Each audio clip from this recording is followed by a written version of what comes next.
It's time for Ridgeline High School Sports, a presentation of 104.5 The Ranch and CashValleyDaily.com. Brought to you by Castelite, The Cater Shop, DD Auto and Salvage, Great Basin Graphics, Adams Wealth Advisors, Cache Valley Auto Care, Young Toyota and Young Honda, Cache Valley Daily, Napa Auto Parts, Les Olson IT, The Logo Shop, and Planet Fitness. Now, it's time for the Ridgeline Riverhawks on 104.5 The Ranch. If you smell what the rock is cooking. The rock says. Welcome everybody. We are live at Ridgeline High School for some wrestling as Ridgeline is going to lock horns with the Mount Crest Mustangs in a Region 11. Region 11 wrestling duel. I'm here. I'm Nick Zollinger. I'm the Patriot, Nick Zollinger. I'm here Mike's side with Dave, the Cinnamon Bear Simmons, and we have special guest Jake Morrill here with us, who is going to pretty much He is the brains of this thing. Yeah, he definitely is. We make no qualms about it. I'm not embarrassed at all to say I have no idea what's going on, and Jake's our guy. Jake's our guy. I've been around wrestling long enough to be dangerous, but I still don't have a clue what's going on. You guys did this last year a couple times. And I learned crossface, and I learned the whizzer. Chicken wing, I think you learned too. And a chicken wing. I remember that. I'm hoping this year to add to my very limited amount of knowledge. Well, we got a good one here tonight. Mountain Crest is undefeated against Ridgeline historically. Ever. Yep. In the history of the program for Ridgeline, who has pretty much exclusively been coached by your twin brother. Yep, ever since Ridgeline opened, Jarrett's been their head coach. So Jarrett Morrill is going to lead this Ridgeline squad. On the other side, Coach Tubby. What's his first name again? Remind me? Jay. Coach Jay Tubby. I'm uncertain if he's going to be out there for the Mustangs tonight. We've heard that he is potentially facing some suspension time due to some I think they were practicing over a moratorium, or I'm not sure what it was, but we'll have to see who is coaching up the Mustangs tonight. So we'll watch out for that. We're going to start here. This duel is going to start at the 165-pound weight limit, Dave. Now, you guys taught me that a little bit last year. I always assumed it would just go numerically. Like you'd start at the lowest and move your way up. So it's the home. Hang on just a minute. How would that be fair? Well, just from a viewing standpoint, you start from the lowest and you work to the highest, or you start from the highest and work to the lowest. That's the way it used to be. You start at the lowest, go to the highest, and I don't know how many years ago it was. They changed it. They'll have just a random draw that they'll pull out of a hat or whatever, and that's the weight that they'll start at. Then they'll just go all the way through in order. See, I like that, because then the last match of the duel is somebody different every time. Yeah. So, like, that kid gets to be potentially the deciding factor in the whole outcome of the duel, where if you're the leadoff guy, you started out, but you're never in that pressure-packed situation of the whole team is relying on me to win this duel or this match in a certain way to help our team win. Because, Jake, if you can just go over really quick, the outcome of a match is going to be different points based on how you win your match that contributes to your overall team score. That's right. And then at the end of the day, one team is going to have a higher point total than the other to win the overall duel. Yep. So the smallest margin of victory or the smallest point value would be 3 points for a decision. That's when you win between 0 and 7 points. So just a by points win. If you win between 8 and 14 points, that's a major decision. So that'll score your team 4 points for the major decision. Hang on, Dave. Do we need to slow down? No, or are you following this? I'm following you. Good. I'm following you. Okay. And then if you win by 15 points or more, or if you just get to 15 points ahead, the ref will give you a chance to pin the other guy if you have him on his back. But if you're not in a pinning situation, the match will just end in a technical fall. That scores your team 5 team points. And then a pin or a forfeit or injury default, they all would be 6 points. Pin being the best. So moving 3, 5, 3, 4, 5, and 6. 4 is winning your match from 8 to 14 points. That's a major decision. Okay. So that's 4 points. 5 is what's it called again? Technical fall. Yep. That's when you win your match by more than 15 points. Well, you don't. once you get to 15 ahead, it's just over. And I'm a little interested to see if we'll see more technical fouls, because there were some recent rule changes that allow for more scoring or somebody to score more quickly, where a takedown this season is now worth 3 points. College had already adopted that rule, but high school now has adopted a 3-point takedown.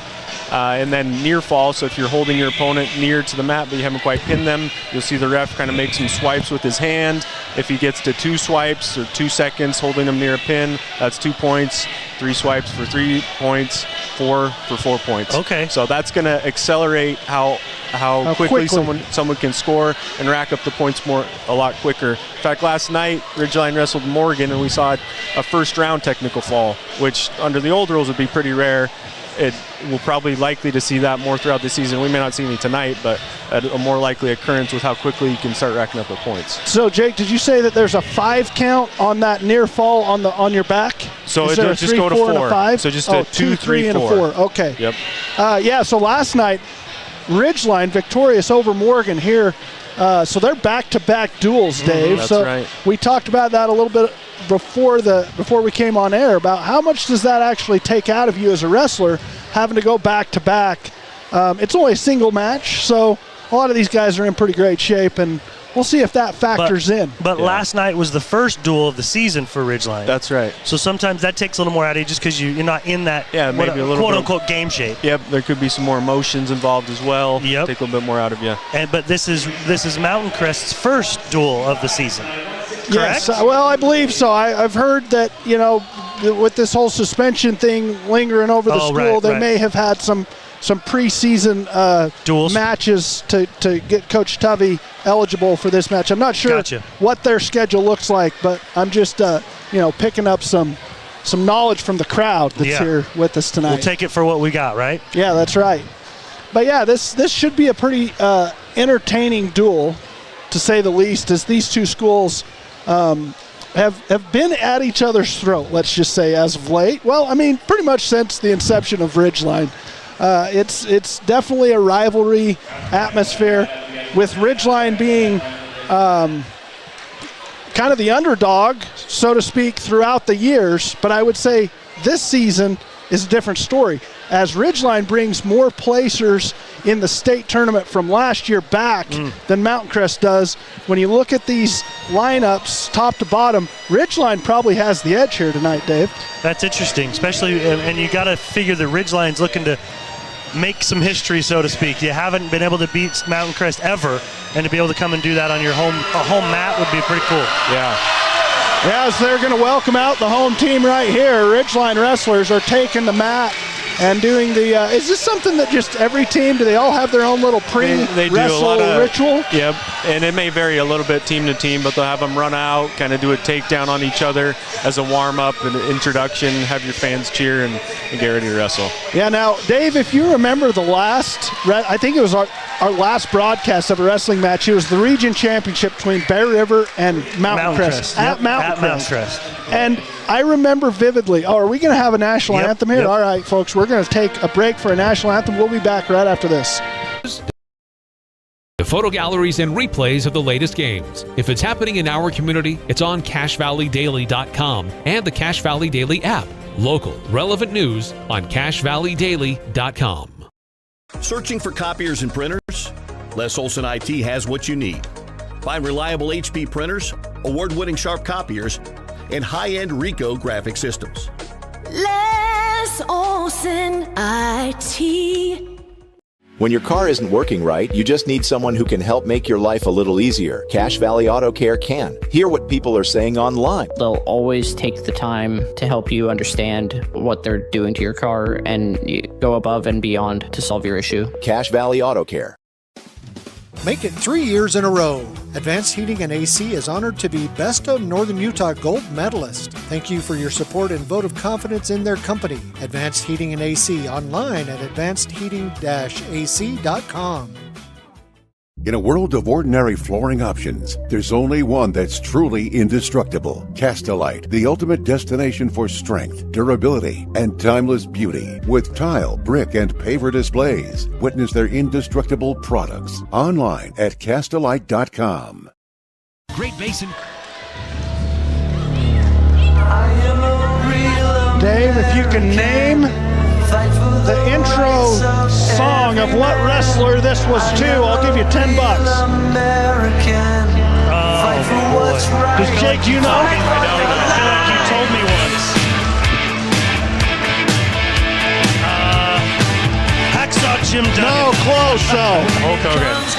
Hulk Hogan? That's what I was going to say. Hulk Hogan. Blind guess was right. Yeah, it was Hulk Hogan that used to come into A Real American sung by Rick Derringer. Derringer? I'm not sure how you pronounce that, but welcome back.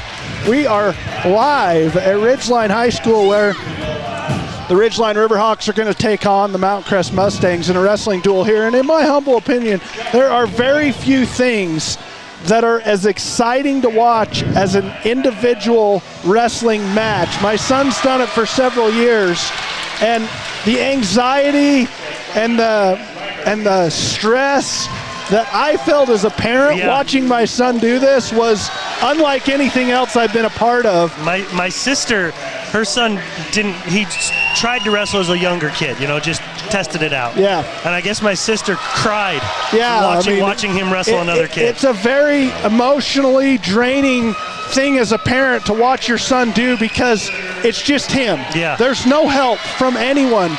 The coach can give him, yell at him different things, but at the end of the day, he doesn't have a teammate going to bail him out.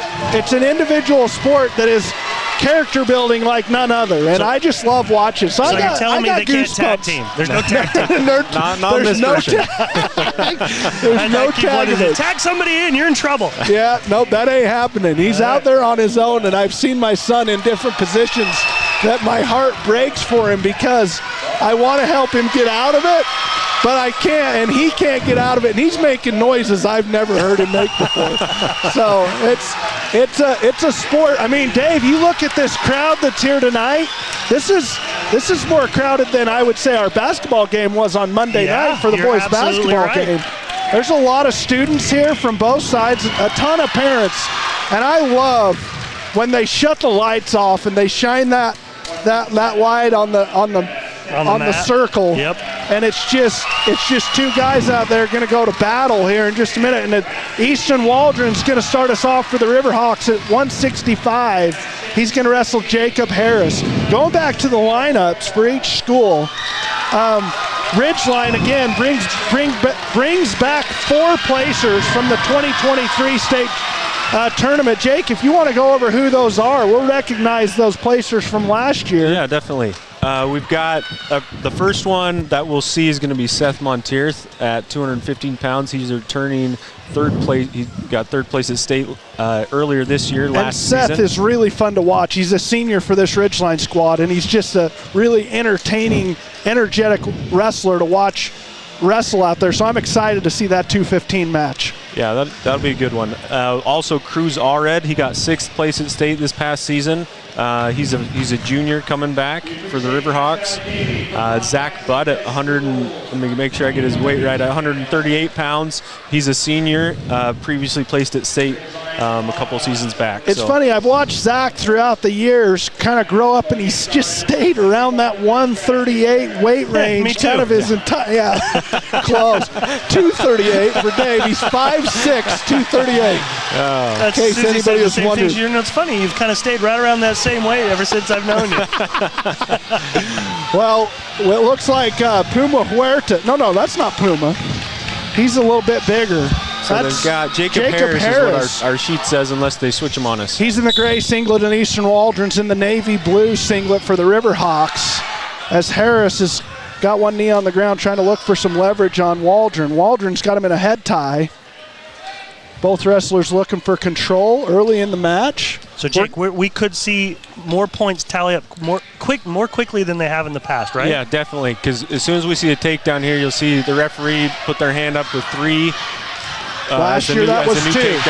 There's the takedown. There's control by Waldron. He gets the first points of the match and takes a 3-0 lead and gets to the head of Harris. Looked like he's going for a cradle, but got a little out of position there. Yeah, and Harris reverses it.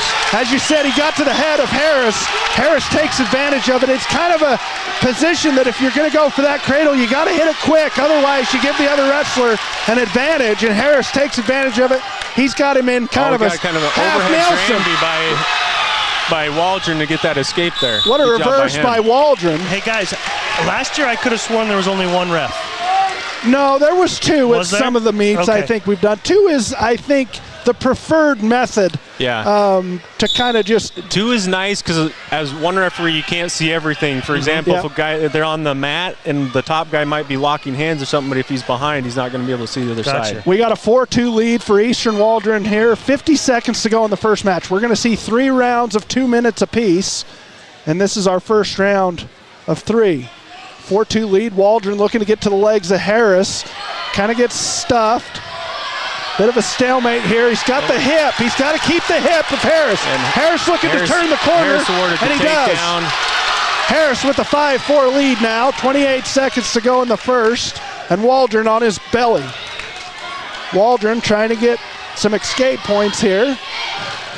Kind of just looking for position. Harris with the half Nelson sunk in, trying to gain leverage to get Waldron on his back. He's got some legs tied up, looking for an arm.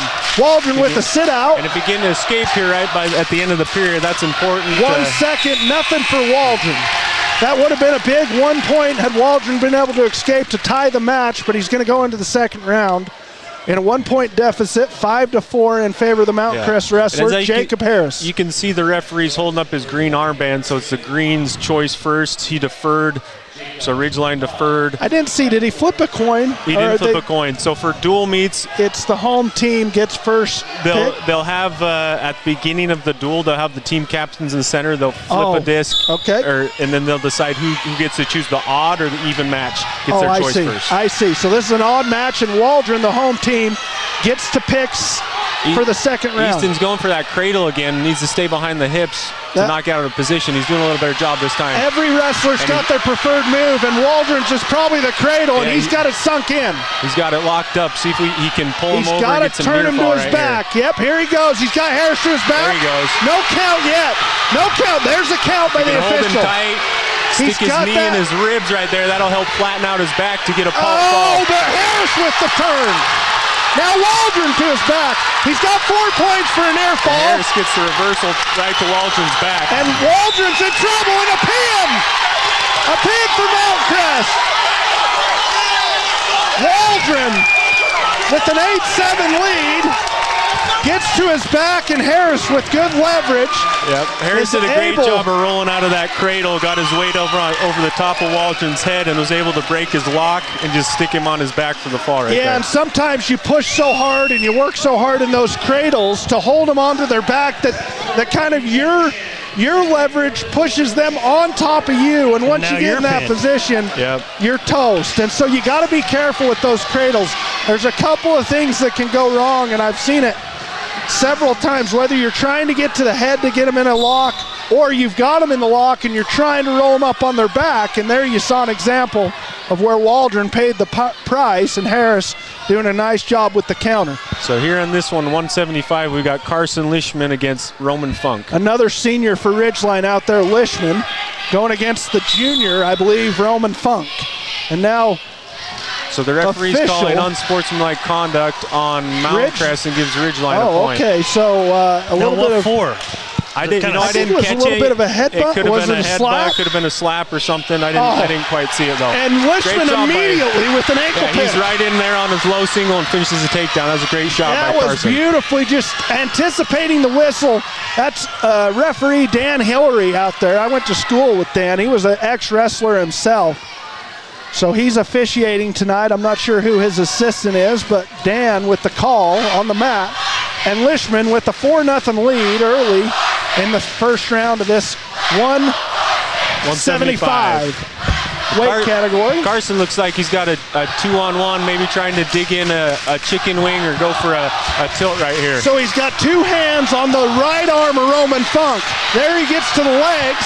Now he works back to the arm. Yeah, if he can kind of climb up and pin that far shoulder, that's going to allow him to push the top shoulder over and start getting some near fall count. Might want to look for a half here. He's not going to move. He's still working the 2-on-1. The right arm of Funk is stuck by Lishman, and he's getting him to his back.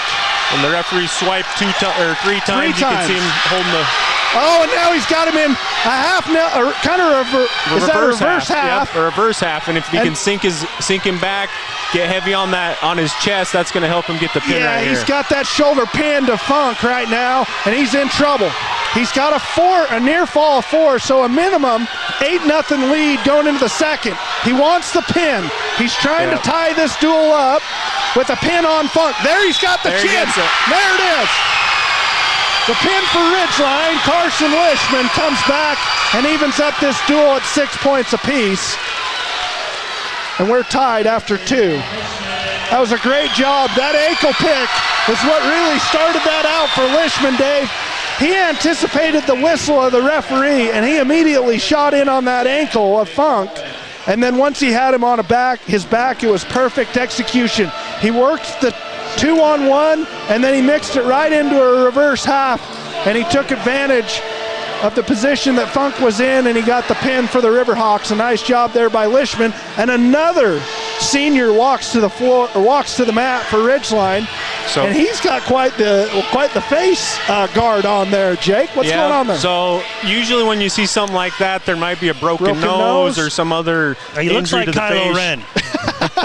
I was thinking of Bane from Batman. Yeah, that's even better. Yeah. Yeah, so that'll protect his face if something happens. So I think what we had here is Mountain Crest may have sent out a different wrestler than the one we have on our sheet here. We've got at 190 Sam McMullen versus Carter Egbert, and so I think they're figuring out. You can send out someone else if they've made weight. So we'll see what shakes out right here. Now you got it too. I like it. I played the one that I had in my playlist, and it said that's unallowed to be played in your country. Really? How did that happen? I don't know. Well, Sam McMullen waiting for an opponent from Mountain Crest to be... we thought it was going to be Carter Egbert, right? Yep. And is this Carter Egbert? Do you know? I can't. I don't know. If he's in a football uniform and he had a number on him, I would be able to tell you. But not sure what the discrepancy is there, but we're going to take a little bit of a pause. Dave, do you want to let everybody know who's powering this operation? Absolutely. Adams Wealth Advisors powers your video experience over there on CashValleyDaily.com. Expect specific guidance from advisors who adhere to principles of honesty, professionalism, and integrity. Visit AdamsWealthAdvisors.com. Now, so far in this duel, Dave, did it ever get that rowdy? No. In the basketball I just took game? the headphones off and spoke to my son who's running the camera here and said it never got nearly this loud in the basketball game. That's what I'm saying. These wrestling duel matches are so fun. Well, we got Sam McMullen facing off against what we think is Carter Egbert. Yeah, we think Carter Egbert. Apologies if it's not. Yeah, we are very sorry. We don't know for sure, but just the little pause in the action makes us think it could be somebody else. Okay, so I just got word that it's not Carter Egbert. He's going to bump up to wrestle Seth Montier, so we've got a different wrestler from Mount So we're not sure who it is for MC, but Sam McMullen with a little bit of a kind of a cow tie here, out of bounds. Sam was trying to work the head and then got kind of two arms. What do you call that when you get underneath the two arms and you kind of got their head between your chest down here? So if you've got your arm over their head, we'd call that a front headlock and underneath one of their arms. No, just kind of up under both arms, standing up. So double unders. Yeah, double unders. He had the double unders in. Ooh, I'm gonna work on that move. And if somebody has double unders, then the other guy has double overs. If you get someone in the double unders, Dave, you'll be in a good place. Yeah. Wait, no, you don't want to. I'm not sure who you want to be in the double under.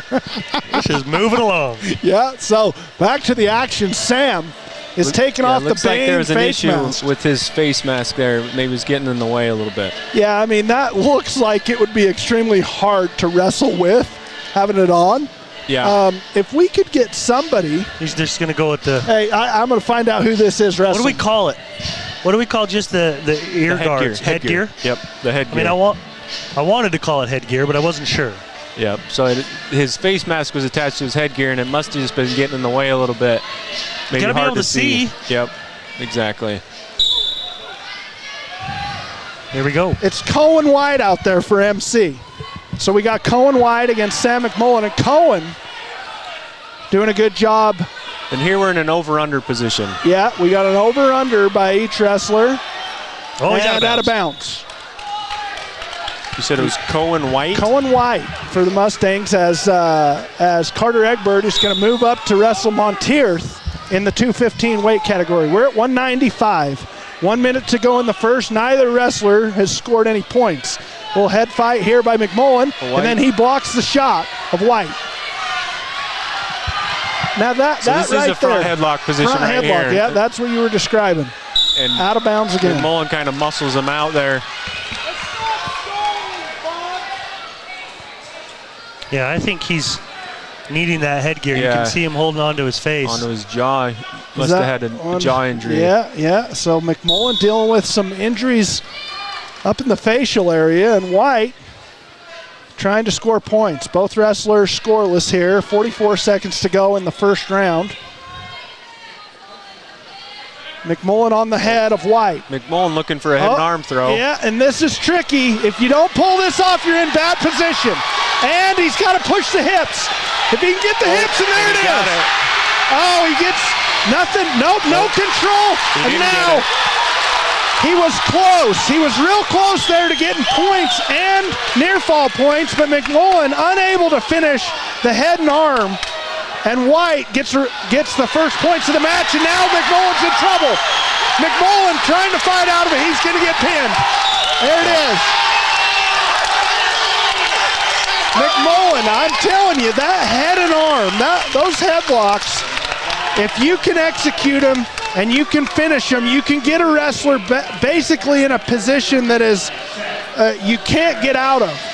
But if you are unable to either lock that cradle in or lock that head and arm tight and finish the move, you give your back up and you put yourself in a bad position, and that's what McMullen does, and he gets on his back and he's pinned for the third match of this duel. In Mountain Crest, 3 pins, 3 matches, 3 pins. 3 pins. So we were expecting maybe some tech falls, and we've got nothing but pins so far. I don't feel like when we did that Bear River Mountain Crest duel, we didn't see many pins, did we? No, not a ton. And I remember Bear River knew when they were undermatched, and they thought their game plan going in was, we're not going to get a major decision, we're not going to get a tech fall, we're not going to get pinned. We're just going to play defense basically and try to give up 3 points when we know we're outmatched. Yeah, this will be an interesting match here. We got Egbert, who apparently is a little undersized, bumping up. Seth more of a full-size 215, so that's an advantage for sure, being heavier. Well, the good news is Carter could eat whatever he wanted this week and be just fine if that was the strategy going in. He's got a single leg. He's got Monteith on his belly. The first points of the match are gained by the smaller Carter Egbert, as he's got Monteith twisted up like a pretzel, looking for a half Nelson. He's got him in a kind of a Turk position where you step over that leg and drive forward to try and get your back points, but Seth's able to get out of it. Yep, Seth gets to his belly and gets a little flat and is trying to build a base. Egbert doing a good job of chopping him down and working that arm. Now he's got the legs. Working on a tilt. Oh, and Monteith with a nice spin. But he gives up his chest and almost gets on his back. They're about out of bounds, and that should be out of bounds. Everybody's out.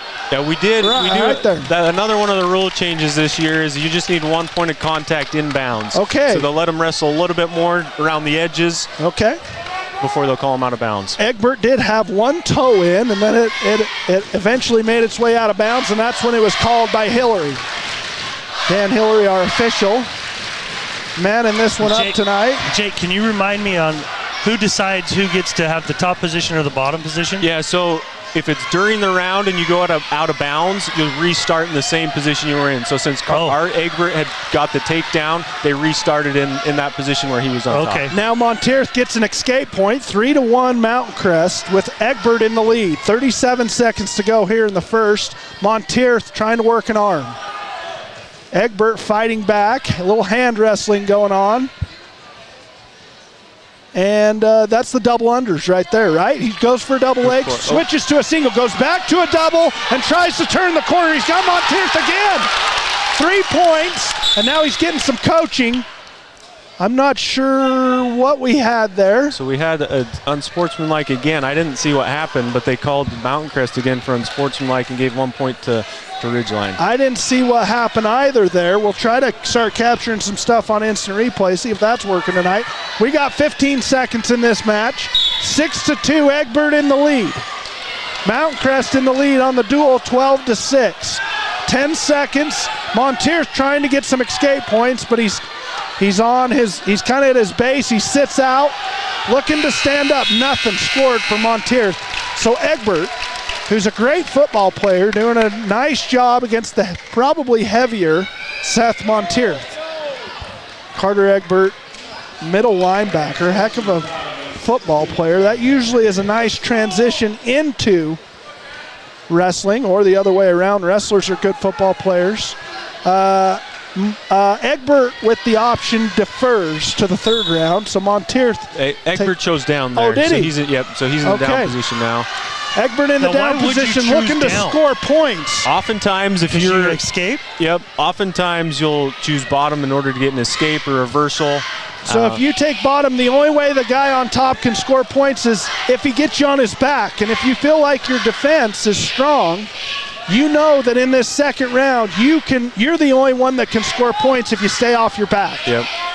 So with a 6-2 lead, kind of a conservative approach by Egbert, but probably the right thing to do, force Monteer to try to get you on their back, or best case scenario, you escape or get a reversal and continue to widen the margin of this match as Egbert's up 6-2, 1:15 in the second. Yeah.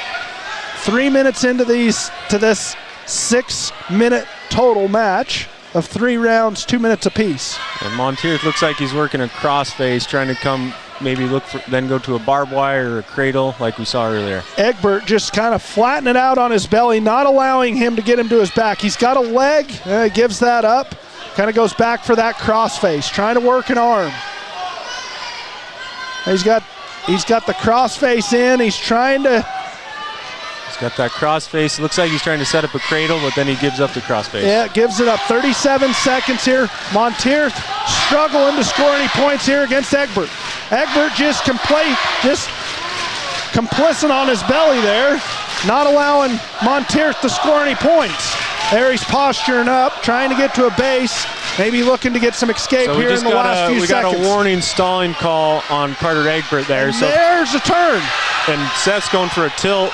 Yeah, he doesn't get the swipes to get any points, but got close to it. The Ridgeline wrestler, Seth Monteer, definitely staying much more active than Carter Egbert. Carter just, as I said, more just okay laying on his belly and allowing Monteer to work his moves. And like we saw, that's when you'll sometimes see the ref raise his fist in the hand and call that wrestler for stalling. That's so a warning. One warning against Egbert. If he gets warned again, it'll be a point for Monteer. But just 1 point, you can give that up, right? Yeah, so if you get one many, warning, the second one's a point, the third one's a point. If you get called a fourth time, it's 2 points.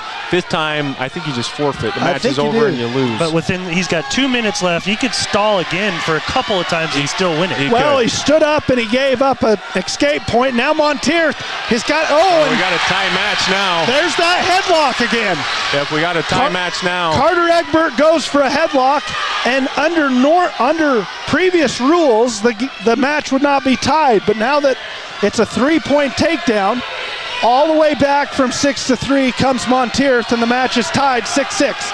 And this, again, Carter Egbert just kind of flat out on his belly, not working much, but Monteer's trying to get a crossface in. I wonder if this is where we're seeing some of that weight difference come into play. There's a point. Dan Hillary just awards Ridgeline the stalling point. Yeah, where Seth's a little bit bigger and making Egbert carry his weight. That may have tired him out a little bit to where he's kind of laying on the mat and got called for stalling. I did see him gasping for air after round 2. This to me is where the weight difference makes is a big deal. Yeah, he's making him carry his weight, and when you're smaller, that's definitely going to wear on you. Coach Covey on the mat trying to get some energy out of Egbert. Egbert's down 7-6. Monteer looking to finish this one out in the last 40 seconds. Monteer staying active, working both sides of the head. There's still of plenty Egbert. of time for both guys. Seth needs to keep working and stay on top so he doesn't get called for stalling. And then Egbert, if he could get an escape, he can tie the match, force overtime, or get a reversal to take the lead. Tubby egging Egbert on, just trying to get him to do something, and here comes the turn. Doesn't quite get the tilt. Now, a smart move for Seth right here is to keep your toe on the mat and just let the time keep going. Oh, and we're going to call a... So what happened right there is Egbert grabbed the edge of the mat with his hand. And because he grabbed the edge of the mat, it looked like he's trying to pull himself off, so the ref's calling a technical violation. That's one more point for Monteith. Yeah, and Monteith is going to remain in control, and Egbert looks absolutely gassed. As that heavier wrestler, 215, Seth Monteith, has been riding him for the last 2 rounds, Dave, and that takes a lot out of you, period. Coach Jarrett Morrill is asking Dan Hillary, the official, if that technical or if that violation of the rules should have been a 3-point award. I'm not sure how that works, maybe because of the previous stalling, but nonetheless. We got just 12 seconds left in the match. This will be an exciting end. Monteith looking to just finish this one out. Even if he lets him up, Dave, you still have a 1-point lead if he can't get reversed. He's got to stay on top. If he can just stay in this position. Yep. And he's going to try to go for a pin. He's got a half Nelson sunk in, a reverse half, and 2 points awarded at the end of the match. Yeah. It's not going to be any different result than a 3-point victory. Sorry, a 4-point victory, but a 3-point win for his team, for Seth Monteith. Yeah, big match for Seth. Big win right there for the team to keep things tight. Carter Egbert doing a great job in that first round of coming out.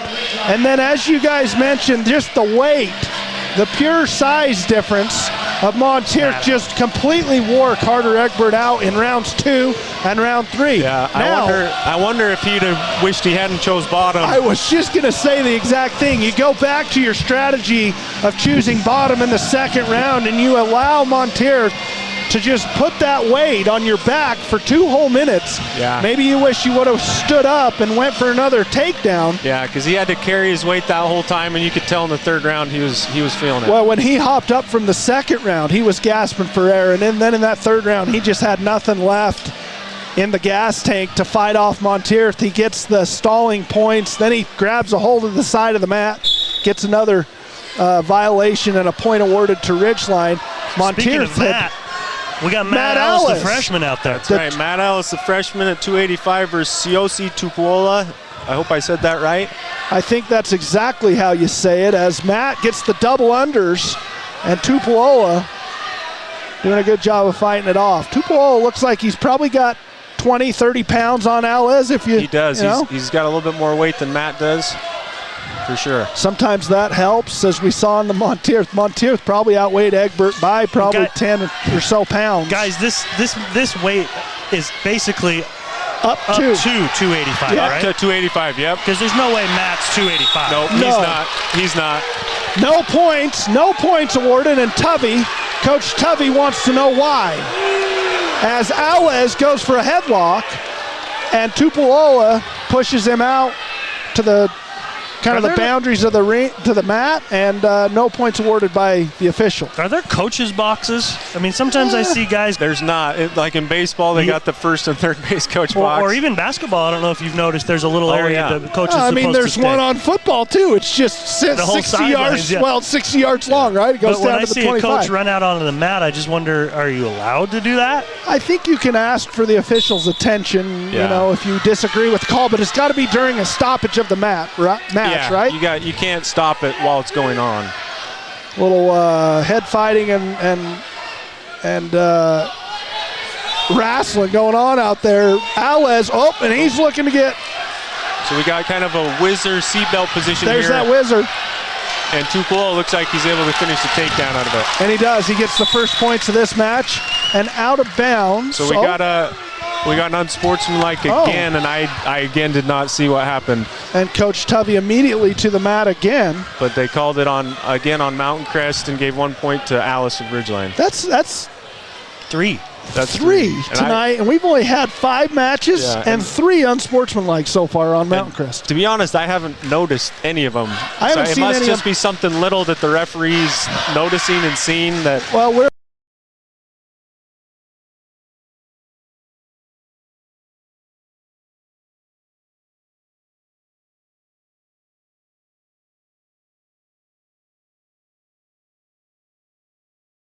back. My fault. I kicked the power strip. Well, that couldn't be in a worse place too, by the way. Well, let's fix that, would you? Yeah.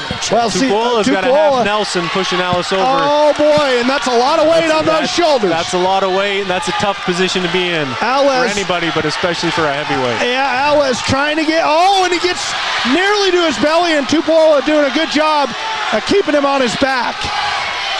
Ciosi with a 7-1 lead here. Alez fighting hard, and there's a pin. That's a huge pin for the Mountain Crest squad as they're going to widen this margin in this duel. 18-9. Now, we said at the start of this broadcast that Ridgeline was the favorite. Not anymore? I think they still are. Those state placers are yet to come. I would say, if you looked at the lineup, the weaker part of the lineup for Ridgeline is, with the exception of Montier, those top 5 weights we just watched. The bottom lighter weights, I think, is where more of their strength is as a team. Is that right, Jake? Would you say that's accurate? Yeah, we've got, for sure, there's some stronger wrestlers there in the lower weight classes. Yeah, so we'll see if they can come back. We'll see how things play out and get back into this thing. You're not down by that far. 2 pins puts you back in the lead by 21-18. So you're 2 matches out of having the lead. We went from heavyweight last match to featherweight here, 106. That's right, 106. And we got Luke Mosier from Ridgeline and Ryder Hansen from Mountain Crest. And those Mosiers just keep pumping out the wrestlers, as there's a bunch of them that have been through this Ridgeline program. And Mosier to the leg. Yeah. Jake, what did you wrestle? What weight did you wrestle? I wrestled, so I was 103, so the weights were different back then, but 103 as a freshman all the way up to 130 my senior year. Okay. So I was towards the smaller end of things. Hansen now on the leg of Mosier. Mosier looking to get a crossface in and fight off the single leg of Hansen. Oh, he's looking for a cradle. Yeah, kind of got a cradle locked up, a little bit of a goofy position. So Hansen's got to keep the leg, and he doesn't. Mosier keeps his cradle and swings around. And another cradle opportunity for Ridgeline. This one looks tight. This one looks sunk in, and that's going to be a pin. We're close. Mount Crest Hansen doing a good job of fighting this one off, but I think it's just a matter of time. There it is. He sinks in the leg, and he's really in trouble now. Mosier trying to get this match. Why is it not a pin yet? So the referee's watching for the shoulder blades to be on the mat. So if he's in his view, there's not both shoulder blades on the mat. There it is. So you got to have both of those shoulder blades down on the mat, and Hansen was doing a good job of contorting his body to keep one of them off just enough. Right. And sometimes the offensive wrestler, the guy at the cradle, his arm might be underneath the shoulder, preventing the pin. He can't go down. Yep. Gotcha. Yeah, so you get in that awkward position sometimes. Like I say, if you try to pull too hard, you pull that other wrestler over the top of you, as we saw Easton Waldron. It happened to him earlier tonight, and a nice job by Mosier. I'm telling you, that Mosier family just keeps, I think they have 17 kids and they all wrestle, because I swear there's a new one. They've got one more coming up still through junior high. See, and then they've got a daughter. There you go. She's on the wrestling team. Yeah. So right now we got Joe Holbrook from Ridgeline and Brogan Ritchie from Mountain Crest. And Joe's already in and got his takedown. Holbrook, I watched him wrestle last year a lot in the JV, and he did a great job of just being tough. And he's a feisty little guy, and there you go. He gets Mount Crest on his back. Brogan Ritchie. Ritchie from Mount Crest in trouble here in the first round. 3 points for Holbrook already, and another, is it going to be 3 or 4? I think it's going to be 4. Yeah, I can't see his hands because they'll usually hold it while they're waiting. And there's another pin opportunity. This is definitely a 4. Oh, it looks like he's pinned right there. Yeah, Ritchie with the shoulders. Yeah, there it is. So Dave, Just like you said, Nick, 2 pins would put them up 21 to 18. I think just we happened. were only less than 3 minutes ago. I said you're not that far out of this match, and now Ridgeline with the lead. 2 first-round pins back to back. One for Mosier, and now Holbrook doing a great job of pinning Richie for Mount Crest. A 21-18 lead for Ridgeline, and the action continues. No time for a break. Yeah. Hunter McBride is going to take on James Rollins, and this Rollins kid for Mount Crest is a past state champion. He's a great wrestler. Last year as a sophomore. Freshman year won state, and then last year as a sophomore, 3rd place. He's a very good wrestler. Very experienced. His junior year here for Mountain Crest. Rollins is going to give Hunter McBride all he can handle. McBride looking for the first points of this match. He's got him in a reverse headlock. And he's he's on the head, and that's a scramble position that Rollins comes out on top and gets a takedown out of. Good job of Rollins keeping his base there and not letting McBride get him to his back or get him to the ground. And now McBride fights out of Rollins' hold. He's got 2-on-1 down there underneath, Dave. Looking for a bit of a cross. What's that when it goes underneath the shoulder to the opposite arm? If he comes up on top of kind of the lat, or not the lat, the trap, that'd be a claw ride. So when you stick your arm underneath, put it on their trap, pull that down hard, would be the claw. Looking for a claw. Rollins doesn't get it. They go back to the center, out of bounds. 1:14 to go in the first round here, as there's that claw. It's kind of a preferred mechanism to hold the wrestler down by Rollins as he works a leg too. Now he goes to the claw to the other side. Now he's just kind of riding his back and lets him up. McBride to his feet, 3-1, Rollins. He goes in on his shot, but Rollins able to defend it. Got a lot of action. Cow catcher. Still no points scored though. All that action and nothing scored. Now another cradle. We got our near side cradle locked up by McBride. But he lets it go and he takes position in control on the back of Rollins. A 4-3 lead now for McBride. Rollins trying to use those hips to get McBride out of position and scoot out underneath his hold. Oh, and he's getting boy. Well, if he could thread that arm through, but Rollins did a good job of not allowing him to thread the arm through. Otherwise, he'd have been in some trouble right there. Rollins stays active and gets out of the hold of McBride. McBride with a 4-3 lead. 10 minutes to go in the first. 10 seconds to go in the first. That'd be a long time. Yeah, with that. I don't think I could go 10 minutes. That'd be a long match. You don't think? No, I don't think I could make it. I would bet every dollar I had that you'd give out before 2 or 3 minutes in a match. All I would do is think of that money the whole time. Can you tap out there, Jake? Can you just, if you tap the mat, will they just call it for you? You can tap, but I've never seen anyone do it. It's a discouraged, frowned upon thing. The ref may or may not actually stop the match if you tap, though. I've never seen anyone tap, but I can see the cinnamon bear out there. Hey, that hurts. That hurts. Well, we got a little stoppage in the match we had some blood. It looked like Rollins is bleeding on his mouth somewhere. Hey, guys, so they stopped it. Based on Rollins' success in the state tournament over the last couple of seasons, wouldn't this be considered an upset if Hunter McBride can hang on and win this? I would think. Yeah, for sure. Rollins is a tough wrestler.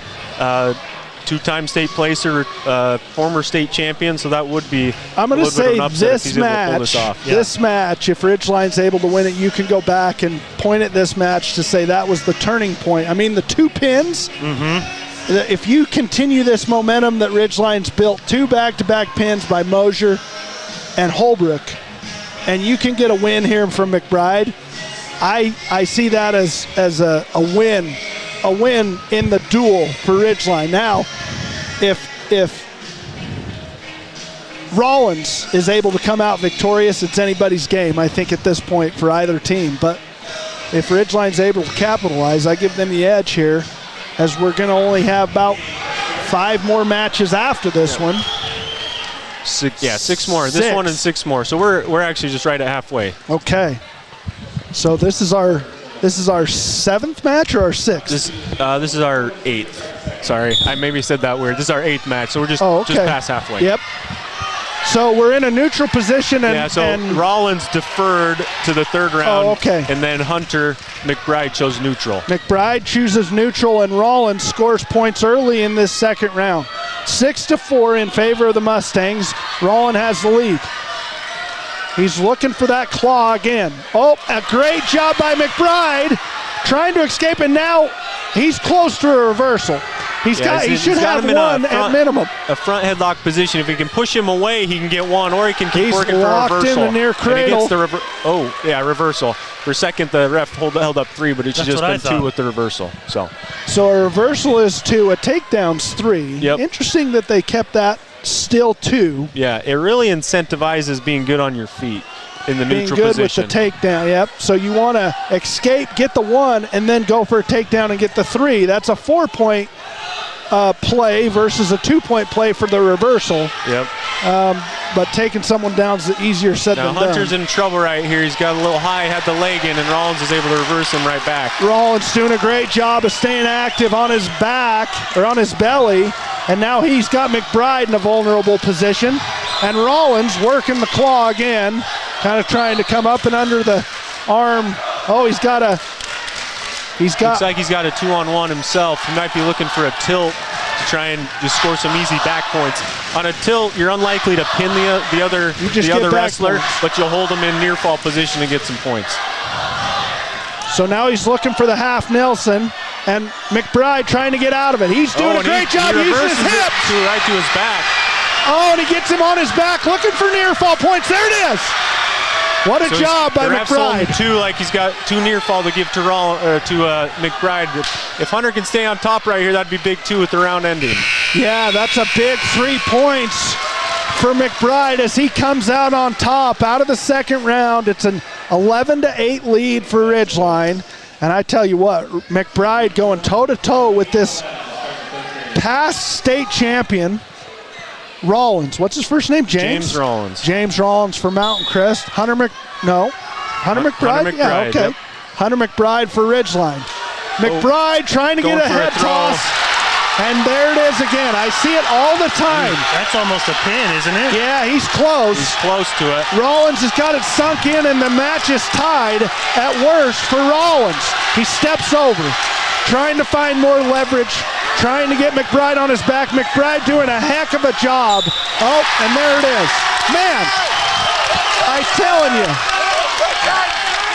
Yeah, great job by Rollins in defending that head and arm throw and then just sticking on top and ending with the fall. I see more kids get pinned from going to that head and arm than I've ever seen any other position get you in, from going to trying to get control to immediately on your back in a pinning situation. I mean, it's a risky move, and we've seen, I think, about 3. One, Easton's was more of a cradle attempt, but I've 2 others going for a head throw, getting in a bad position, going to their back. Alice tried it as well. Yep. So 24-21 lead now here. The lead goes back to Mountain Crest. And here we've got Cruz Allred from Ridgeline and Dane Johansson from Mountain Crest. And Cruz is one of the returning state placers from Ridgeline. So Ridgeline maybe with the advantage here, out of bounds. They're early in round 1. The 126. 126 weight category here, as we have Allred and Johansson. Both in navy blue singlets. Ridgeline the wider of the 2. Mountain Crest looking for a single leg. Good job by Allred, fighting it off and getting to both wrestlers back to their feet. In an over-under position, Cruz is kind of pushing him around. Allred pushing him out of bounds, and we're back to the center. Johansson looking to continue the momentum that Rollins just got back for the Mustangs. Johansson takes a shot, but Cruz defends it and circles behind, gets his takedown. There's the takedown. 3-0 Ridgeline. Minute to go, halfway through the first round. And here we're seeing, looks like Cruz is working a cross wrist right there, and either going for a tilt or trying to thread in a chicken wing out of that. So when you got that wrist underneath on the belly, Dave, you want to tip them up on that same right shoulder and basically push their butt. Right, Jake? Yeah, if you can get that into that position where you have the cross wrist, and then you'll kind of fall to your own side a little bit and kind of create almost a basket in a sense for your body, and that's where you want their body to be, to where you can then easily hold them on their back. You're unlikely to pin them, but you'll hold them in near fall position to get your points. And there, he's still working that cross wrist, trying to get some leverage to get Johansson onto his back. And right I there, think stalemate. Stalemate, that's what he called right there. Neither wrestler was really advancing or progressing, and maybe they're in a position where neither could easily do so. So a stalemate's called, and Allred back to the center in control. A good job here by Johansson. Trying to get some reversal points. Nothing yet. Nothing. Cruz Allred doing a great job of getting out of it. Kind of getting out of the position, and now he's got a chicken wing. Yeah, he went for a chicken wing, and then he put a leg in what we call a cross body ride. He's looking for that cross body ride. Got the chicken wing, but the round comes to an end. Dave, did you have something? No, there's a lot of terms I'm trying to learn here. And neither of us know. I think Jake's making half of them up. That's right. I can make them up, and maybe nobody will catch me. At least not till they watch the broadcast or talk to me about it later. The ones that know about wrestling are hearing how terrible Dave and I are just messing this whole thing up. Good thing we got Cruz Jake. Does a lateral drop right there and gets Johansson right to his back. That was beautiful. Gets that kind of double under in and then just throws him to the mat. And now he's in a pinning situation. And Johansson fighting to stay out of a pin.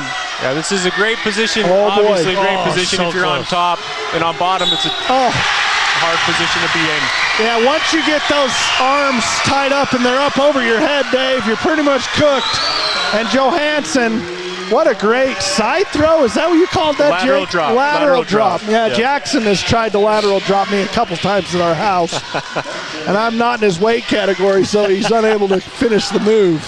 But, yeah, that lateral drop was well executed by Allred, and it leads to a pin and a 27-24 lead now. Back to the Riverhawks. This has been awesome. Yeah, back and forth battle. Seesaw battle. Next up at 132, we got Tate Mosier from Ridgeline and Kyle Harris from Mountain Crest. Another Mosier out there looking to do damage on the Mustang. Tate comes out firing. Almost gets a kind of an outside fireman before they go out of bounds. Yeah, and he's inactive. I've watched Tate since he was little. I've always enjoyed watching him. The energy that he brings to the mat and the action that he'll bring. He won't slow down 1 second out there, Dave. He's looking for a crossface to hold off. Who is it from Mount Crest? Harris. What grade are Kyle these two? Harris. Do we know? Tate's a sophomore. I don't know what Harris is. Uncertain what Harris is. Oh, Harris is able looking to for get a in on single that leg. Yeah, and he's going to lock that leg up and look to get the points here. Ow, the flexibility you have to be a wrestler. And now Mosier doing a good job of flipping over.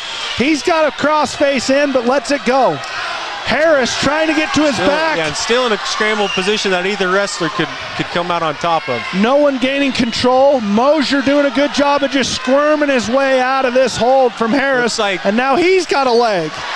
It looks like Mosier's going for a move we call the spladle. If he can get that far, he's grabbing that far leg. If he's able to reach it and put it around his head. Did you say a sladle? Spladle. Spladle. A spladle.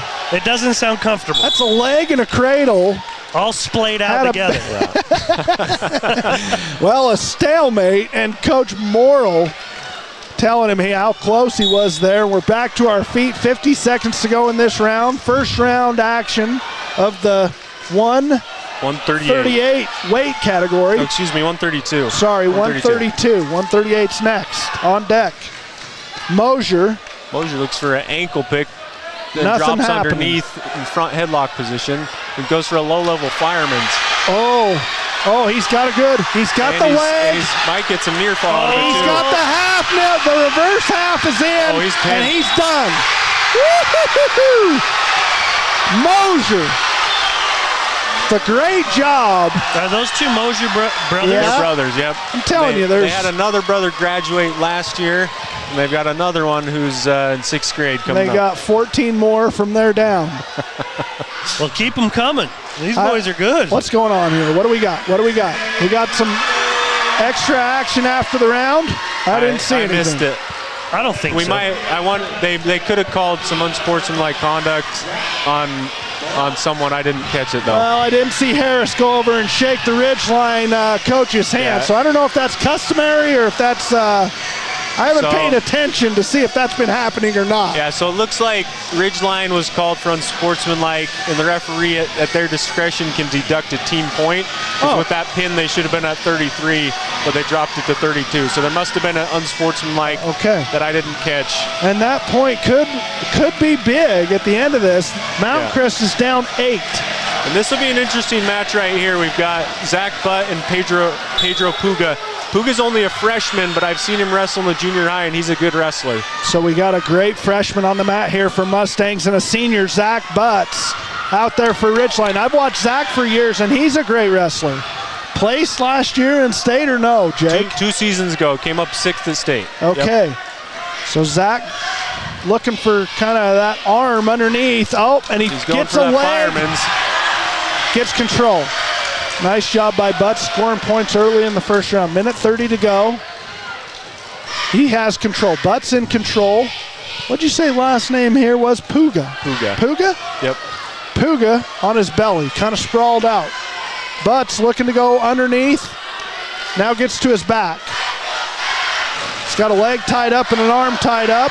Now he's got a cross wrist. Nope, lets it go. Still staying active. Looks like Zach's trying to work a tilt. If he can pull him backwards over after he spreads his arm through, but then he gave up on it. Gave up on the tilt, goes for the crossface. He's got the cradle locked up now. Zach is long for 138. He's a very long wrestler, and sometimes going for so if he rolls over the top of his own back, we call that a suicide cradle, because sometimes you can get yourself in trouble, kind of like Waldron did. And that is sunk in deep as Butts looks to pin Puga. He's got him on the outside of the mat, but as long as Butts keeps some point of contact with the inner circle. As long as he keeps a point of contact inbounds, they'll allow him to keep wrestling. He's got to be close. He can't let Puga roll over the top and put him in a pinning situation. That looks in deep, Dave. I don't think Puga's getting out of this one. He's got the near fall. He's got the take. Oh, there he calls the fall. There you go. Another pin for the Riverhawks. They widen the margin to 14 points. But as we've seen, that could be erased quickly. But a 38-24 lead here for Ridgeline, and is starting to go as we thought. And there you go. Puga runs over and shakes the Ridgeline coach's hand. I like to see that out of the wrestlers as they are congratulated by their own coach. It's customary to go over and shake the opposing coach's hands. Whether you win or whether you lose, that's just kind of a unwritten law in wrestling, Dave. You always go over, you teach them from when they're really little. Even if it's a dad coaching, you teach the wrestlers to go over and shake their hands, no matter how bad it hurts, because sometimes losing a match hurts worse than any injury you've suffered because of the amount of, the heart and soul that you put into this sport. Definitely. So it's hard to go over and shake the opposing coach's hands, but I like to see that out of the wrestlers. Brock Butters, I recognize that face from Mount Crest, and Mac Rutledge for Ridgeline. Yeah, there's old Mac Daddy. I've watched Mac wrestle. He's wrestled with my boy Jackson for several years at the same age and kind of roughly about the same weight category. So we got sophomore against senior then on this one. That's exactly what we got. Brock Butters, a baseball player as well. You don't see that very often, do you? No. Wrestling into baseball, but Brock's doing it. My son Jackson also likes the sport of baseball, so he tries to fit in all three, but that's never easy. Mac Rutledge is a tough wrestler. He wrestled as a freshman in the varsity level, a few of the duels for Ridgeline, so he is experienced at the sophomore age. Brock tries to get a head throw in, and good job by Mac defending it. He picks up the first points of this match. And we're going to see Mac put his legs in. That's something he does a lot. He's got some strong legs, some strong hands, and he can really grind on his opponent when he gets that leg in and puts a lot of pressure on his head and neck. Every wrestler has their strengths and the things they're good at. Mac Rutledge is extremely good at keeping control with his legs and using those legs as leverage to get to where he wants to be up top. He has a 3-0 lead, and he's going to have control. We're early in the first round of the 145, 144. Including this one, there's only 3 left. Yep, 3 left. So if Ridgeline can win this one, does it effectively turn it? That's over, right? That does it. Yeah, it'll do it. So this could be the deciding match if Mac Rutledge is able to get a pin. If he gets a 3-point victory. Any victory would do it at this point. They're up by 14. Because the most they could score is 12 in the last 2. I thought we had 3 after this. You're right. So any victory here for Ridgeline seals the deal on the duel. That's right. Mac Rutledge with a 6-1 lead. We're going to start neutral here. And so something seems funny with the score. I don't think we can be 6-1 unless Mac's on top. Yeah. So he awarded the takedown to Rutledge. He awarded the take.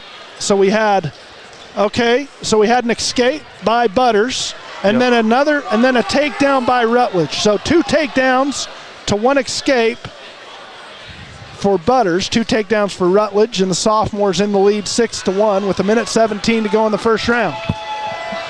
So Coach Hovey arguing the point of the second takedown, I'm sure, as the first takedown was pretty routine. Guys, just curious. Brock has had a knee injury a couple years ago, and now he's wearing a pretty good-sized brace. Does that make it more difficult for the guy wrestling against him, just because you can't really? I would honestly say yes. I've wrestled against somebody with a knee brace on, and you may grab their leg and you stick your shoulder into a metal knee brace. It's not comfortable. So in a sense, it can kind of be a little bit of an advantage. They'll allow you to have it, though. On the other hand, it might give you more grip.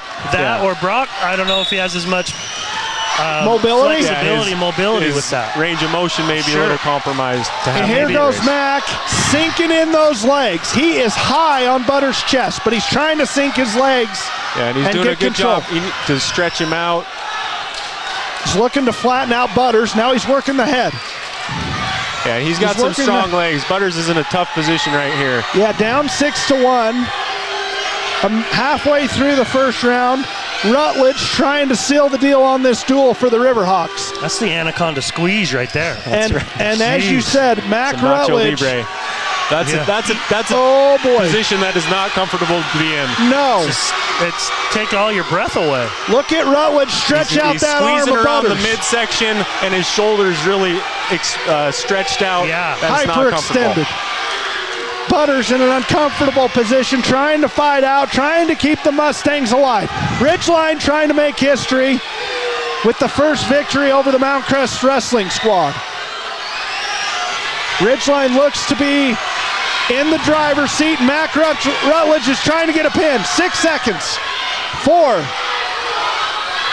He's going to get near fall points, but that's it in the first round. I'll tell you what, though, that's a lot of pain to be in. I felt like Mac was looking at the ref like, why are you not slapping the mat right now? Yeah. Well, he took a lot out. Yeah, give Butters credit. Give him credit for not getting pinned there, because that's a very difficult position to be in. I think Mac deferred, and I want to say Butters went neutral. Looks like we're going to start neutral in the second round. 10-0 lead for Rutledge. 10-1. Trying to get a tech fall. 6 more points will do it for Rutledge. A takedown here and a 3-point near fall in this match is going to be over. And the Ridgeline Riverhawks are going to defeat the Mount Crest Mustangs in this Region 11 duel. Rutledge bobbing and weaving. Butters more or less playing defense here. Now he goes to the offense, but he gets reversed. Now they're tied up again. No one with any points here in the second. Butters looks like he's trying to head and arm throw again, but doesn't get it. Now Mac to a head and arm. And Butters tries to reverse, and Mac to the top. And Mac's going to get his legs back in, and Butters is going to be in some trouble. And this is going to be it, Dave. There's 3. Yep.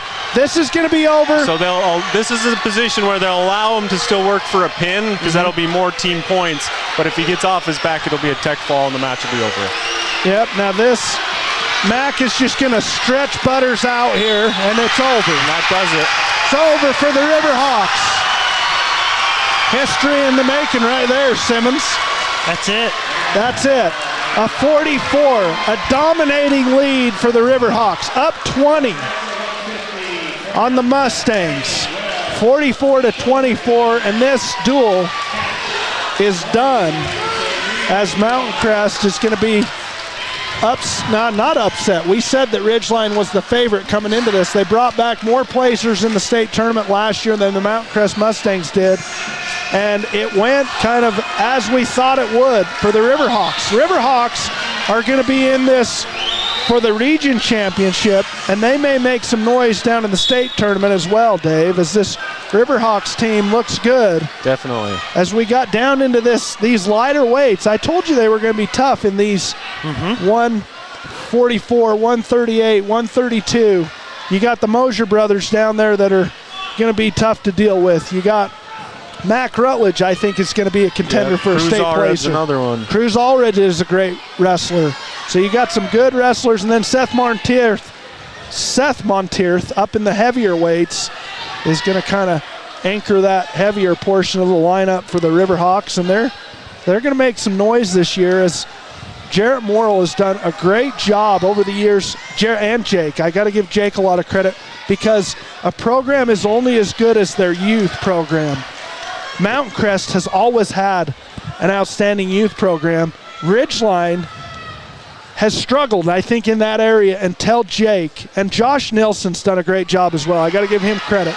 But Jake and Josh have done a great job of building that youth program for this wrestling program, and Jarrett is reaping the benefits here this year. Yeah, no, Nick's being nice, giving me all that credit, but for sure give a lot of credit to Jarrett and the team and how hard they work. They've done a great job. Guys, we got Cash Sellon and Nathan Wells here at the 150. Cash for Ridgeline and Nathan for Mountain Crest. Nathan Wells, I've seen him wrestle a bunch of times over the years, but Sellon in dominant position here, up 5-0, 30 seconds to go in the first round. He gets a takedown and a 2-point near fall as he got Wells to his back just momentarily. Now Wells trying to posture up. He's to his feet, and Sellon, I'm not sure what. So we got a technical violation fleeing the mat. Looks like he called against Cash, so 1 point goes to Mountain Crest. So you need to try and keep them in the mat. If you push them forcefully off the mat, in a sense to avoid action, getting the points. Yeah, then that'd be the same as just running straight off the mat as if you push your opponent off. Yeah. So Wells was close to getting the 1 point escape. Sellon pushes him off the mat. 1 point Mountain Crest, 5-1 lead for Ridgeline. Cash looking for more control here as Wells is kind of flat on his back, and there's our first round. Man, that got really exciting there in the middle, boys. I got to say, this place was rowdy. Rowdy. You know, for people who happen to be, we probably got mostly wrestling fans watching on CashValleyDaily.com, but if somebody just kind of stumbled across this, you need to come down to these matches or these duels. This is a fun environment. It absolutely is, and I love it when the spotlight is on those boys. It's just them out there. They reap the rewards when they put in the hard work. How are the gals doing this year? I have no idea. Do you know, Jake? You know, I don't know. I know we've got some upperclassmen, or maybe upperclass women, excuse me. Yeah, there you go. I'm sure Keegan's right up there. I'll ask my buddy Dan. Yep, she's like an All-American, right? She's a great goes wrestler. Big time, yeah. I know she's kind of the leader of that girls wrestling team. I'm not sure. Does Monteith? Yep, Melanie Monteith's she's the girls' coach. Mother, yeah. Yep. So Seth's mom is the girls' head coach. Yeah. So Cash allows Wells to stand up. Wells, the longer, lankier wrestler here for sure. 8-2 lead for Sellon as he looks for a shot and backs away. 57 seconds to go in the second round. Ridgeline has locked this duel up with a victory over the Mustangs. We're going to kind of just play these other two matches out and see if the margin widens or narrows for the Mustangs. And I know Cash is one of the football players too. I don't know if he's a DB or if he plays with the linebackers or where he's at. He plays strong safety and he covers kickoffs. He was on kick coverage of varsity, plays JV freshman. He's a junior, I believe. Yeah. Does a good job on the football field. Doing a great job out there on the mat against Wells. He blocks the takedown attempt by Wells and kind of got his head pinned to the mat. Looking to get points here in the second. 9 seconds left. Now we got a stalemate call. Back to our feet, back to the middle of the circle. 8 seconds left. Wells immediately to the bottom of the mat, just circling. 8-2 lead. He can afford to take his time here with Wells. Guys, the Ridgeline Gals have not started yet. They start tomorrow at Rich. Okay, there you go. Rich? Rich. Like Randolph? Yeah, it's down there. Isn't that where Rich is? Yeah. Somewhere over there. Yep. I don't know if it's Woodruff, Randolph, one of those towns. Okay. So we had an interesting choice here. As Cash's choice to start the third round, and he chose top. So he starts in the top position with Wells on bottom. Yeah, if you like your ability to ride a wrestler for an entire round and just keep control. Oh, and there he pushes him right over in a half Nelson. That was a great move by Sellen. That was a great half, and he's down. Oh, he was down. He was down. The referee's got to be able to see it. He wasn't quite in position to see it. We had a great view, but he didn't quite call. He's trying to pick the head up of Wells, and if he gets it off the mat, those shoulders are going to hit the mat, and it's over. There it is. Man, just a dominating performance here tonight by the Riverhawks, as they have 6 or 7 pins. I don't know. We should have kept track. We should have kept track. You could look back through them and remember. You know, as each of these broadcasts, we get better and better. Believe it or not, Dave, we get better as we go on. Well, you guys do. But I'm learning more and more. But we're going to keep better track the next time we do one of what the result of the match was. Jake's kind of tallying it up right now to try to remember. We've had several pins here tonight. It's been back and forth. Now Mountain Crest has only scored via the pin, I believe. Yeah, that sounds right. So 4 pins.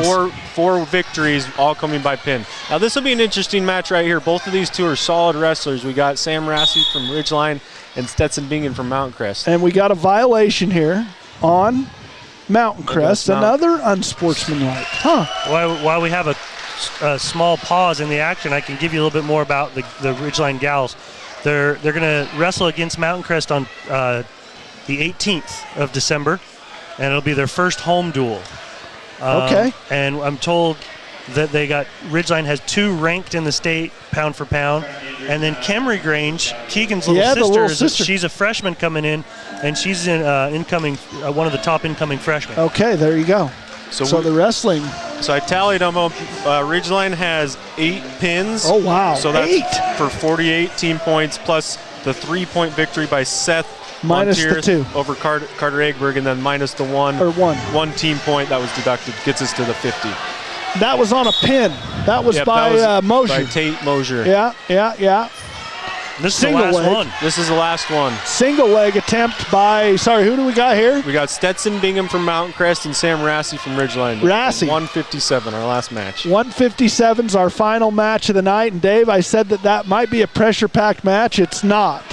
It could go either way. You could have a lot of pressure on you, or you could just wrestling for fun. Yeah, let's freestyle. Mac Rutledge sealed the deals for the Riverhawks with a pin 3 matches ago, or 2.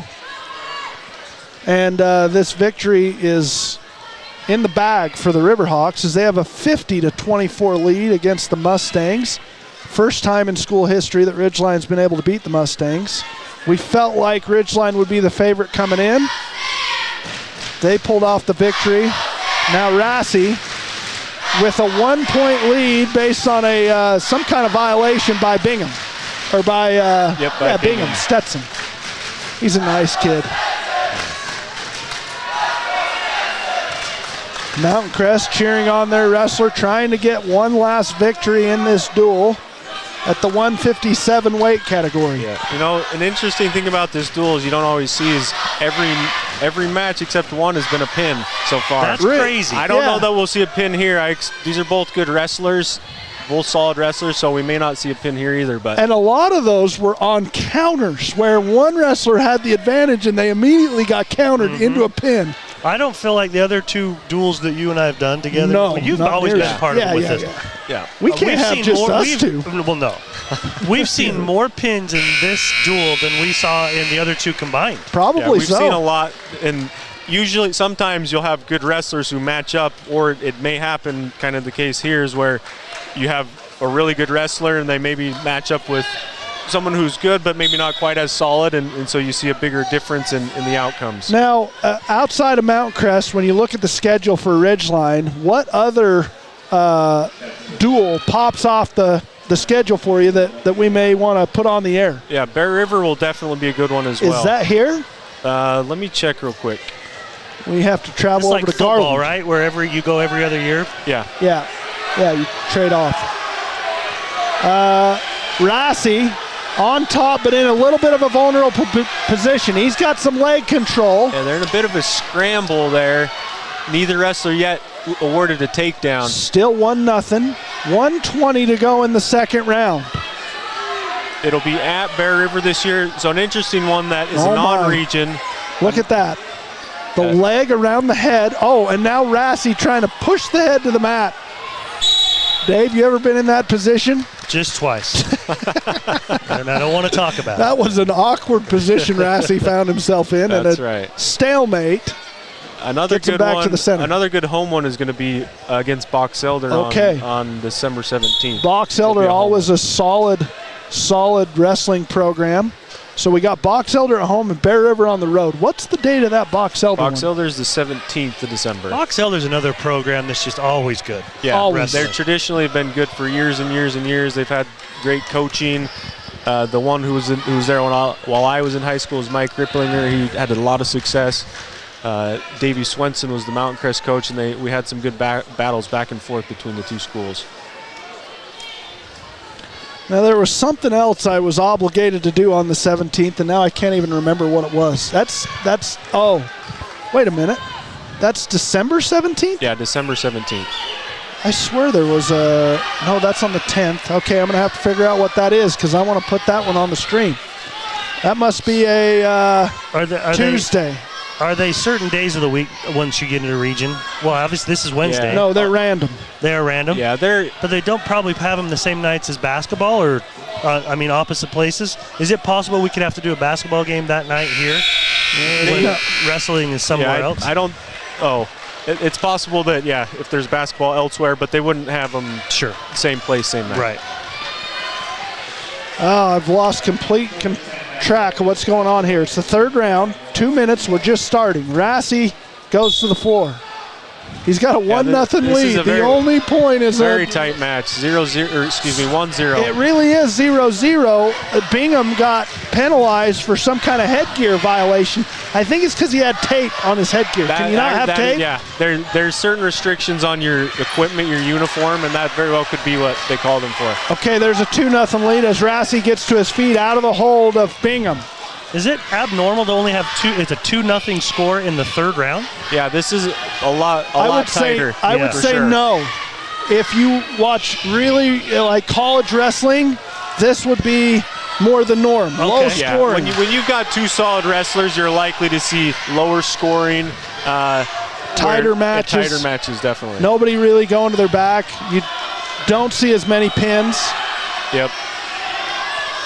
So in a sense, this is a good one to end on, being that it's a tighter match and more entertaining.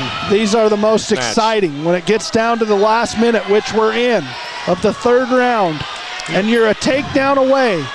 That's right. With the three-point takedown, it would give Stetson the lead if he's able to go to takedown here. If Rossi gets a takedown, it's basically over for Ridgeline, and they're going to pile another 3 points onto the margin of victory here. And, he goes for a head throw. Good job of getting out of it, not putting himself in a bad position. Rossi pretty content of just kind of hand fighting with Bingham. Bingham's got to get busy. 27 neither wrestler's been seconds. called for stalling yet either, so that's something that sometimes comes into play, but neither one's been warned, so unlikely that someone would be warned twice in the last 20 seconds. No points will be awarded for a stall, but Bingham has got to find a way to take down Rassi. 10 seconds, down 2-0. Rassi. Can you smack the other guy in the head like that, You Jake? can smack him in the head, but if it looks flagrant or too blatant, they'll call you for a penalty. Egregious, and there it is. Bingham does nothing at the end of that third round, and Rassi is going to get another 3 points added to the tally for Ridgeline, and they're going to come out of here with nearly a 30-point victory over the Mustangs, as it's just a dominating performance by this Ridgeline wrestling squad over the Mountain Crest Mustangs here at Ridgeline High School. And I know Jarrett's extremely happy to finally get that monkey off his back and take down the Mustangs, as they're always in the mix of contending for a state title. They got a great wrestling program, again, a great youth wrestling program as well, with a lot of kids. A lot of kids usually show out and come out for the wrestling program. Appears that they may be a little bit down this year, but Ridgeline is definitely up. They have a lot of great wrestlers on that Ridgeline roster, and I know it's very competitive. The more numbers you have and the more you can get your own squad to push and make, your inner squad duels and your practices are pushing each other, the better you're going to get. And that's exactly, I think, what Ridgeline has kind of finally gotten to. They've got a lot of involvement. They've got a great, again, going back to the youth program, a great youth program with a lot of good, solid numbers. And so a great job here tonight by Ridgeline. So at the end of this, a 53-24 victory, nearly 30 points. It would have been a 30-point had Mosier. I'm not sure what happened there with Mosier. Sometimes if you celebrate a little too much, or if the ref thinks you're taunting your opponent, he may call you. I didn't catch what it was, but I suspect it was taunting or something like that. There was 3 or 4 flagrant or personal fouls. What are they called?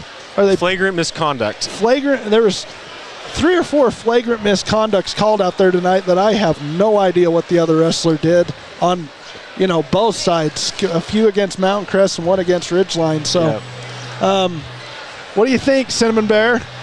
I'm trying to see when the next duels for both of these schools are, and my phone isn't loading. Well, Max Preps is tough for the schedule. The next Ridgeline one's going to be on the 11th against Davis, and that one will be a home duel as well. On the 11th. So that'll be a week from tonight, next Wednesday. Now, let me tell you something about Davis. They have a kid down there. His name, I can't believe I've just forgot this. John Jacob Jingleheimer-Smith. Nope. I'll get the name, okay? Just hang on just one second. I'm going to believe you. You're thinking of the kid is he going to be a sophomore this year? He's a sophomore. Jackson? He's a sophomore. Jackson's wrestled him since he was little. Yeah. He goes all over the country and wins these national tournaments. And that'll be here? That'll be here. Is he size-wise Jackson? He's wrestled against Jackson? They've been the same size all growing up. He is an incredible wrestler. I mean, incredible. Worth the price of admission to come and see that guy. From all the wrestling I've watched, and I haven't been all over the country to watch it, it's just been here locally at regional events and the Utah State tournament and all that fun stuff that the youth get to do in the youth program. This kid is by far the best wrestler I've ever seen in any age. Really? Now, there was a kid over at Box Elder a few years ago, and I'm trying to think of his name, that was nationally ranked and went to a big Oklahoma State or one of those big. So there's Brock Hardy who went there. Hardy. He's at University of Nebraska. Okay, he was incredible. Yeah, he's a great wrestler. He's still there right now. I think this is his junior year. Last year he was an All-American, placing third. Somebody can fact check me on that, but he was an All-American, placed third at Nationals. He's a very good wrestler. This kid is as good or better than Brock Hardy growing up. Now, kids change as they age, right? As they mature into high school. I haven't seen him wrestle for over a year. I watched him wrestle because Ridgeline went down to Davis last year, and I watched him wrestle in the varsity as a freshman, and he completely dominated. I'm going to get his name. So just a sophomore. Yeah, It's just impressive. a sophomore. You trying to look up the Mountain Crest? Want to make sure we pass on their next duel also to our listeners. Yeah, I'm trying. My Deseret News won't even load. I don't know if they'll have it on there, but Well, I'm going to give us just while we're doing some research for our listeners, because I know they're on the edge of their seat, wanting to know. I guarantee it. This is how I kind of feel about tonight, Dave.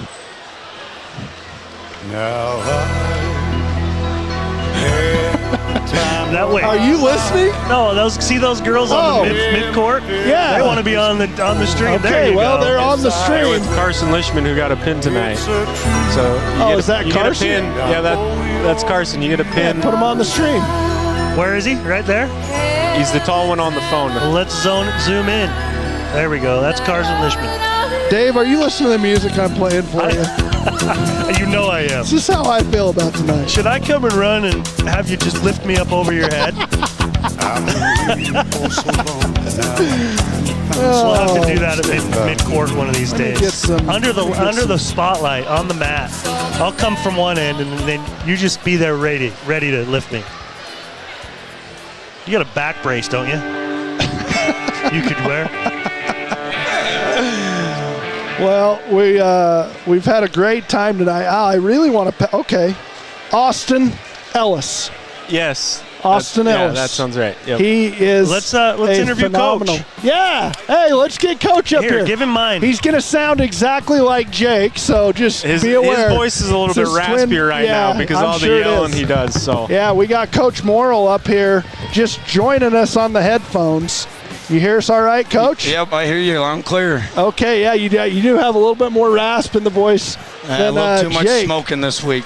No. Yelling at kids. I yell too much.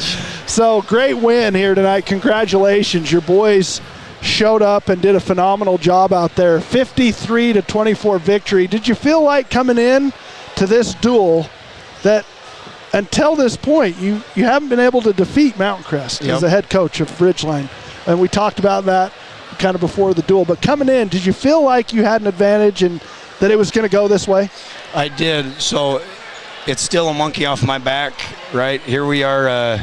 It's our 9th year. I think we've wrestled them 8 times. So we've had our lumps, but man, that feels good. I'll bet. But yeah, just looking at who they had coming back, they lost a lot of good seniors last year. We were fairly young and had a lot of guys coming back, so as I kind of looked through the lineups, I felt really good coming into tonight. Yeah, we looked at them as well, and you had 4 state placers coming back for you as opposed to just 1 for Mountain Crest. So definitely the advantage from a state placing standpoint from the previous year gave you the edge. I felt like early in the match, we started at 165, early in the duel, you just kind of had to weather the storm more or less to get into some of those lighter weights, which is where I felt like you had the biggest advantage. Is there a part of your lineup where you feel like, is a little heavier as far as talent or skill or whatever it might be, that gives you an advantage over other schools? Yeah, so from 113 up through 175, we've got returning state qualifiers. So we've got experienced kids. At 103 or 106, we got a freshman, but he's been wrestling his whole life. So even though he's not had the chance to go to state before, Luke Mosher, but I knew he coming in was really experienced. And Luke comes from a long list of Mosers that have been through this program. Yes, I was teasing with Jake, saying they have about 17 kids. I think they have one more still to come through the program. You might have Tim and Tanis come talk to you afterwards. Yeah, they're going to be upset with me. I'm just joking. I love those guys. We better not joke. But I think their boys are phenomenal kids and great wrestlers. One of them, however, got a little, remind me again what it's called? So he got the team point deducted. We didn't quite catch up here what happened. Yeah. He was just telling him what a child of God he was. Well, that shouldn't get you penalized. I don't know what he said. The ref said he was saying something right into his headgear. I don't know what. And so, it was enough whatever he said to get a 1-point deduction for the team. Yeah. So he was just amped up and excited. Yeah. I mean, this is one we thought about and kind of prepared the boys for, and so I don't fault him one bit for getting amped up and excited. Just instead of saying it right in his ear. Yeah, we talked about else. it. We talked about it at the pre-duel. There's no other sport that gets the blood pumping, or very few other sports that gets the blood pumping, the adrenaline running, the emotions as high as wrestling does. How do you kind of deal with that as a head coach and try to keep the kids on a more of an even keel so that they can go out there and do their best? They don't get too amped up or too down on themselves when things aren't going right. Yeah, I thought that's what hurt Easton in the first match. He really controlled the first period pretty good and gets him cradled up and about pins him there in the second period, but then gets rolled on his back and pinned. And I think he just got a little too amped up being the first match, and we'll work on him. He'll be more prepared, but in a rivalry, it's easy to kind of get those emotions flowing, and then I don't know. He just wasn't. What's the right way to say that? I think he was just a little too amped up. Emotions a little too out of control. Yeah. But he's going to be just fine. He'll be just fine. He's a tough kid, great kid, and so I went and talked to him after that first match and just said, hey, we're all right. That's a match we probably should have won and went the other way, but just keep your cool, right? If we get too amped up and crazy, we'll make needless mistakes. So we did a good job of settling in after that. Yeah, and that definitely was an unforced error by Waldron to start the duel off, as he had control in that match and got reversed in the cradle and immediately pinned. I thought up and down the lineup, your kids just wrestled really hard tonight. I felt like from an effort standpoint, you got everything you would have wanted out of your team. Is there anything you want to share with us about the team or looking forward to the season? Anything in particular that we ought to watch for, or any wrestlers that might have a standout year or compete for a state championship that we ought to keep our eye on? Yeah, well, there's several. And Seth Montier, I skipped him before, but at 215, what a huge win that was. They kind of got funny with their lineup and tried to surprise us with Egbert at 215. How come Huerta didn't wrestle? I did notice that. Was he injured or? Well, when you kind of play with your lineup like that, you're trying to steal a match, and whether that's kind of a desperation move or just the fact that I feel like I got to steal a match somewhere. They were trying to steal that match against Seth. Obviously Seth wasn't phased. Gave up a little bit, takedown or two, but just wore him down, got the stall point, and finished really strong. So I was very, very proud of Seth. So as far as standout guys, I mean, Cruz Allred, and I shouldn't name them because there's a lot, and I'll probably forget somebody, but Cruz is going to have a strong year. I mean, obviously we got to stay healthy and everything, but I'm excited for him. Sam Rassi looked good. I mean, Stetson's a really tough wrestler that last match, and so for Sam to pull out, that's a real quality win. Got to respect Stetson, and tough kid. Seth, I'm really excited about. I think he's going to have a really good year. Zach Butt, Carson Lishman. I mean, and again, I know I'm forgetting kids, so I better just stop before I leave somebody out. If you boys are listening, I believe in you too, not just the ones I named. Yeah, you love them all, and you think the world of each one of them, I'm sure, and they all got potential to be great wrestlers. It's all about just putting in the work, grinding every day. There's nothing harder than grinding through a wrestling season. It starts November. 4 weeks ago. For some kids, they took 2 weeks off after state, and they've been wrestling ever since. There you go. Seth Montier, Zach Butt, Carson Lishman. I mean, and there's more. I mean, a few battled injuries, Sam Rassi and a few others, so they weren't at it. But there's kids on this team that took 2 weeks off after state, and they've been going since beginning of March. And I've heard you say it before, to really pose a threat to a state championship title, you have to wrestle through that spring season and through the freestyle competition, as it just opens up those skills to make you more versatile as a wrestler. And then as you wrestle through the summer, those kids that are that dedicated, they'll be right up there when it comes time for qualifications to the state tournament. Oh, yeah, the development is huge. I mean, there's kids that do other sports, and that's great. If there's kids that don't do other sports, we like keeping them in the wrestling room and doing freestyle, and it's almost like you get another season. So if you're a freshman, you come back as like a junior instead of a sophomore. Yeah, a lot of experience out there for this wrestling squad for the Riverhawks. Great job tonight. Congratulations on a win, Coach. Hopefully it's leading the way to several more. But good job of getting that monkey off your back, beating the Mustangs. And what's it called when it's just – I'm trying to think of the fashion in which they won. The blowout. Well, it's definitely a blowout. Decisive fashion tonight. So 53-24 was our final score of this duel. You got anything else for us, Coach? Let me just end with this. I got my brother Jake here, coaches junior high, my brother Trenton here. Only thing I wish was my dad was here.